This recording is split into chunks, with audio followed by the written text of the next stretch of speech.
કંપનીઓના પરિણામો આવી રહ્યા છે ત્યારે કેસ્ટ્રોલ ઇન્ડિયાના ખૂબ જ ઇન્ટરેસ્ટિંગ અને સારા નંબર્સ જે છે તે આપણને જોવા મળેલા છે અને ખાસ રેવન્યુઝ અને એબિટા તમે જુઓ, માર્જિન્સ જુઓ, નફો જુઓ, બધામાં ખૂબ જ સરસ સ્ટ્રોંગ નંબર્સ જોવા મળી રહ્યા છે. તો વધુ વાતચીત કરીએ. આપણી સાથે જોડાઈ રહ્યા છે કંપનીના સીએફઓ અને whole time director Deepesh Bakshi. Deepesh ji, स्वागत है आपका. और सबसे पहले तो यही जानना चाहेंगे, बहुत ही इंटरेस्टिंग नंबर्स देखें और पूरा साल भी अगर देखें तो बहुत ही चैलेंजिंग था.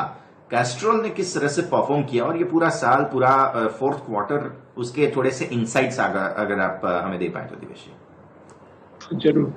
सबसे पहले मैं आपको धन्यवाद देना चाहूंगा आपके चैनल पर आमंत्रित करने के लिए और आशा करता हूं आप सब सुरक्षित है. हमारा कैलेंडर ईयर है कैस्ट्रोल इंडिया का, तो जो 1Q 2021 के रिजल्ट्स है वो हमारे लिए फर्स्ट क्वार्टर्स है. ये फर्स्ट क्वार्टर का रिजल्ट एक बहुत ही अच्छा रिजल्ट रहा है. रेवेन्यू 66% बढ़ा है और प्रॉफिट 96% बढ़ा है. पर मैं आपको बताना चाहूंगा कि जब हम ये रिजल्ट को 1Q 2020 से कंपेयर करते हैं तो हमें नोट करना होगा कि 1Q 2020 में कोविड का इम्पैक्ट शुरू हो गया था लास्ट ईयर और बिजनेस में स्लो डाउन दिख रहा था. 2020 के सेकेंड हाफ से हमने जो एक्शंस लिए थे उनका इम्पैक्ट हमें इस क्वार्टर में देखने मिला है. हमने प्राइसिंग का करेक्शन लिया था कई प्रोडक्ट्स में, हमारे ब्रांड्स में हमने इन्वेस्टमेंट बढ़ाया था और हमने नए प्रोडक्ट्स भी लॉन्च किए थे. रिसेंटली हमने की मोबिलिटी के साथ एक स्ट्रेटेजिक कोलैबोरेशन भी किया है. उनके कार और बाइक के ऑल इंडिया वर्कशॉप्स में और उनके डिजिटल प्लेटफॉर्म में जो गो बेम्पर है, हम उसमें कैस्ट्रॉल्स के लुब्रिकेंट सप्लाई करेंगे तो आगे इसका हमको बेनिफिट देखने मिलेगा. आगे हमें डिमांड और सप्लाई की चैलेंजेस दिख रही है. जो ये कोरोना का सेकेंड वेव आया है और कई स्टेट्स में लॉकडाउन हुआ है, उससे अनसर्टेनिटी है और थोड़ा स्लो डाउन भी है. हमारी इनपुट कॉस्ट, सप्लाई सिचुएशन और रॉ मटेरियल, बेस ऑयल और एडिटिव्स की प्रेशर है और लॉजिस्टिक्स और मूवमेंट ऑफ गुड्स के कारण हमें डिमांड और सप्लाई का भी चैलेंज दिख रहा है.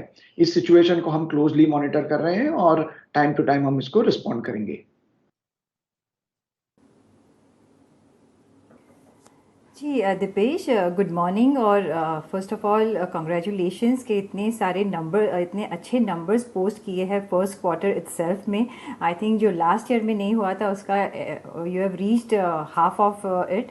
लेकिन अभी जो देख रहे हैं हम करंट सिनेरियो, जो आपने बताया कि थोड़ा प्रेशर है ड्यू टू कोविड सिचुएशन और आप क्लोजली वॉच कर रहे हैं, तो फिर अभी आगे जाके कैसे आप डिमांड को मीट करेंगे? क्योंकि एक बार जो देखें तो ट्रैक्टर और जो एसयूवी की जो सेल्स नंबर्स आ रहे हैं वो तो बहुत अच्छे रहे हैं और वो आपको वो भी आपका डिटरमाइन करता है कि कैसे रहेंगे. और अभी जैसे कि मानसून आने वाला है, अच्छा मानसून रहने की भी एक संभावना जताई है स्काईमेट ने.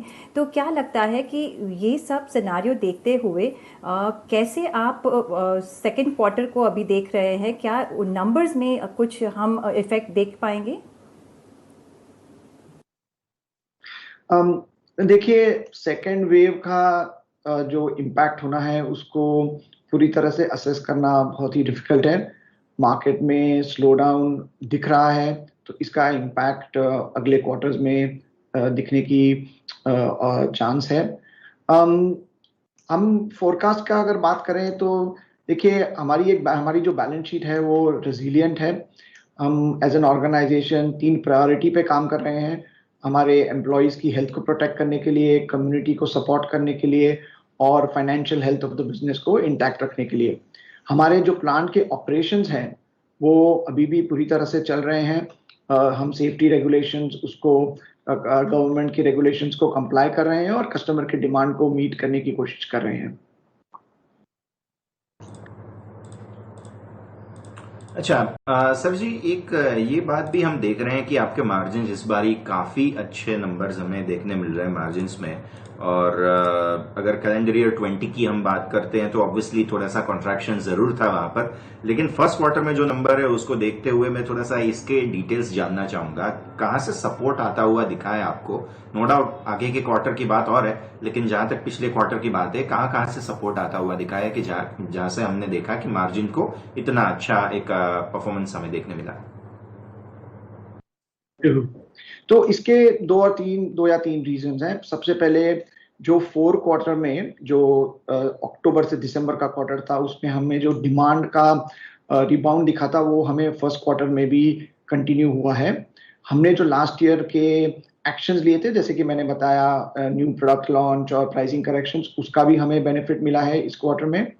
जो चैलेंजेस थी रॉ मटेरियल की, उसको ध्यान में रखते हुए हमने जनवरी में एक प्राइस इंक्रीज भी ली थी, तो उसका भी हमें इम्पैक्ट दिखा है। और जो ओवरऑल डिमांड है वो फरवरी तक आप जैसे जानते हैं कि बहुत ही पॉजिटिव सिचुएशन था, तो उसका हमें फायदा हुआ है। ऑटोमोटिव और इंडस्ट्रियल सेगमेंट्स में भी ग्रोथ दिखी है। तो ये रीजन है ओवरऑल ऑपरेटिंग मार्जिन के बढ़ने का।